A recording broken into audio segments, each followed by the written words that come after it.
এরাও শত্রু, মুখোশের আড়ালে। খেলা তো সবে শুরু।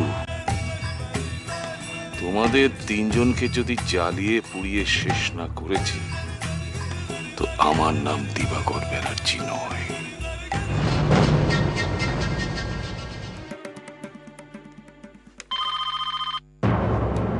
হ্যালো। হ্যালো অরিজিৎ, হ্যাঁ আমি বলছি। হ্যাঁ বলো। হ্যাঁ কি হয়েছে রে তোদের? থানাতে কি ঝামেলা হচ্ছে? আরে ওই কিছু লোকাল নেতা আর ওই দল থেকে বিতাড়িত এক্স শিক্ষামন্ত্রী এসে লোকফোক নিয়ে থানা ঘেরাও করেছিল। কিছু লোক দল বেঁধে এসেছিল থানায় হুজ্জতি করতে, আর পাবলিককে এমন খেপিয়েছে যে পাবলিক আমাদের দিকে ইট পাটকেল ছুটতে আরম্ভ করে দিয়েছিল। ইট পাটকেল মেরেছে? হ্যাঁ। আরে না কিছুই না, বলছে যে তিনটে আসামির খুনি নাকি আমরা, মানে আমি আর নদা। তা কোন ভদ্রলোক থামালো? মাঝখানে ওই একজন ব্যবসায়ী ভদ্রলোক এসে গেছিল, সে এসে পুরো ঝামেলাটাকে থামালো। কি নাম কি ভদ্রলোক? কি নাম? দিবাকর ব্যানার্জি। দিবাকর ব্যানার্জি, হ্যাঁ। দিবাকর ব্যানার্জি শিপিং কোম্পানি মানে। তা তোদের চোট টোট লাগেনি তো? হ্যাঁ ওই অল্প বিস্তর, সেরকম কিছু না। ঠিক আছে তুই বাড়িতে আয়, তারপর সব শুনবো। ঠিক আছে, রাখছি। বৌদি, তোমার কি একবারও মনে হয় না যে মেজদা আমাদের সবাইকে চিনতে পারছে, অথচ কোনো কিছুর ভয়ে হয়তো লুকোচ্ছে? না তো নন্দিনী, আমার তো সেরকম কিছু মনে হচ্ছে না।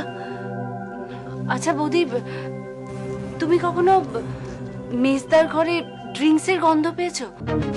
আমার নাকে না। এই কি সব বলছো তুমি? কি বলছো নন্দিনী? বাড়িতে একটা অসুস্থ লোক, তার ঘরে তুমি মদ থাকার কথা বলছো? ছি, ছি, ছি, ছি, ছি, ছি। আমার কি মনে হয় বলো তো, ওটা তুমি মদের গন্ধ নয়, হোমিওপ্যাথি ওষুধের গন্ধ পাচ্ছ। হোমিওপ্যাথি ওষুধ তো আমার ঘরেও আছে বৌদি, কিন্তু কই আমার ঘর থেকে তো হুইস্কির গন্ধ বেরোয় না। কি জানি বাবা, মানে কাকে হুইস্কি বলে আর কাকে স্কচ বলে, এসব তো আমি বুঝি না।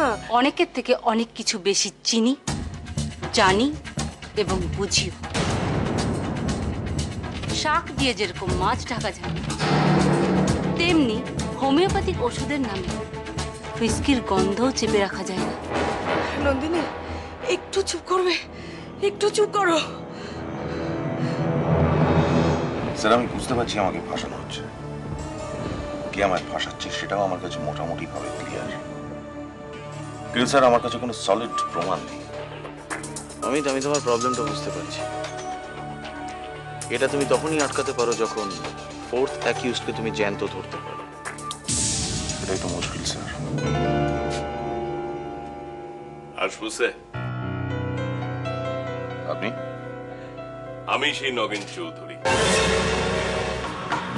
না ভাই, বলছিলাম আমাদের স্যার একবার আপনার সঙ্গে দেখা করতে এসেছেন, ডাকবো? আপনার স্যারটা যে কে সেটাই তো বুঝতে পারছি না, সে তো আর একটা নাম আছে।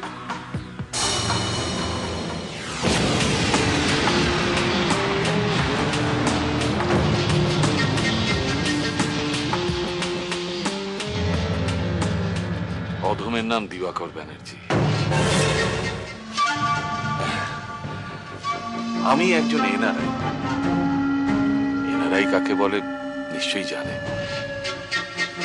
জানি, নন রেসিডেন্সিয়াল ইডিয়েটস। ভারত ছেড়ে পালিয়ে যাওয়া কিছু স্বার্থপর মানুষ, তাই না? আমিও সেই ইডিয়েটস এর মধ্যে একজন। এনিওয়ে, ডিএসপি সাহেব, এসপি সাহেব, আমি আপনাদের যে কথাটা বলতে এসেছিলাম, আমি এবার ইলেকশনে দাঁড়াচ্ছি।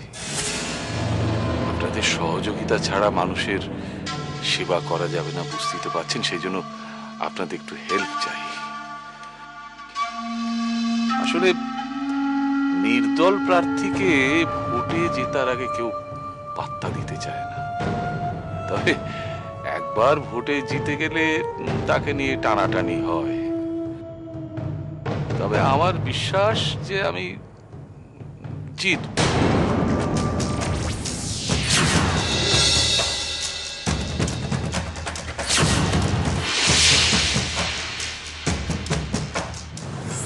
এরাও শত্রু, মুখোশের আড়ালে।